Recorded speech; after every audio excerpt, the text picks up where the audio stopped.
Hi, this is Raymar Cruz of Homescape Realty. For today's video, nandito tayo ngayon sa Philinvest East Homes, Marcos Highway para pakita sa inyo itong modern industrial home. Check natin sa loob.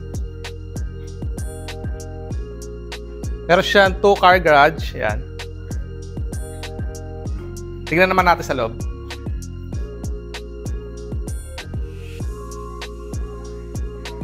Pagpasok natin sa property, open layout design, living and dining area. Yan. Ito yung kitchen. Included na rin sa selling price ito mga appliances na nakalagay.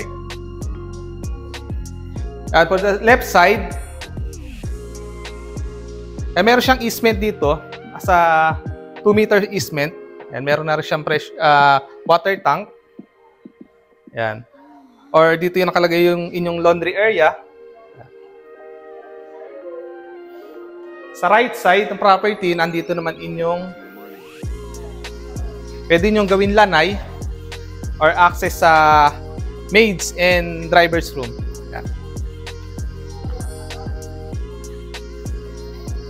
Check naman natin sa second floor. Ay, dito sa ilalim ng hagdan, meron ditong powder room.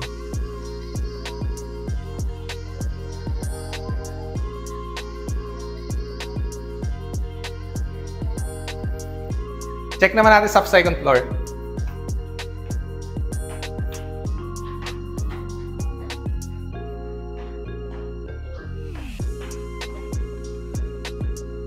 Dito sa second floor, meron siyang 3 bedrooms. Unahin natin ito.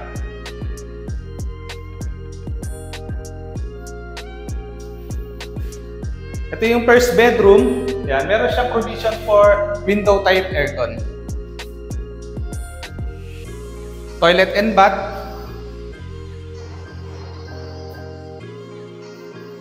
And floor to ceiling cabinet.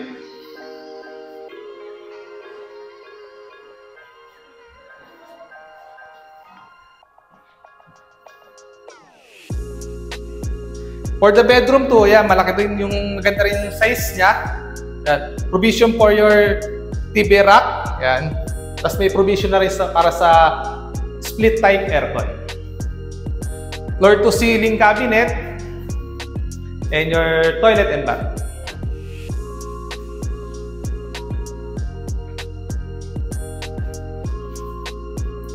Dito naman yung bedroom 3. Bedroom 3, pagpasok, nandito na yung toilet and bath.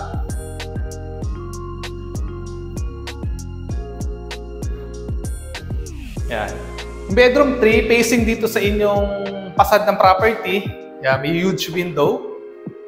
Meron na rin siya mga screen na nakalagay. As provision for split type aircon, as floor to ceiling cabinet.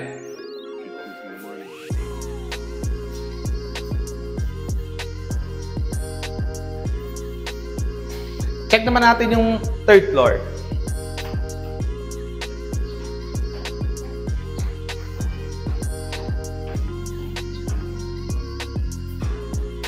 Dito sa third floor, meron ditong balcony. Check natin ito. Yan, for the balcony, meron siyang mountain view.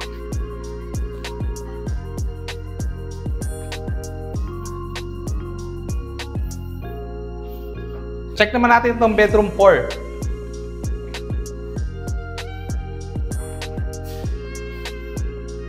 For the bedroom 4, ito yun yung master bedroom. And meron na rin siyang accent wall dito na fluted panels or PVC po. Yan.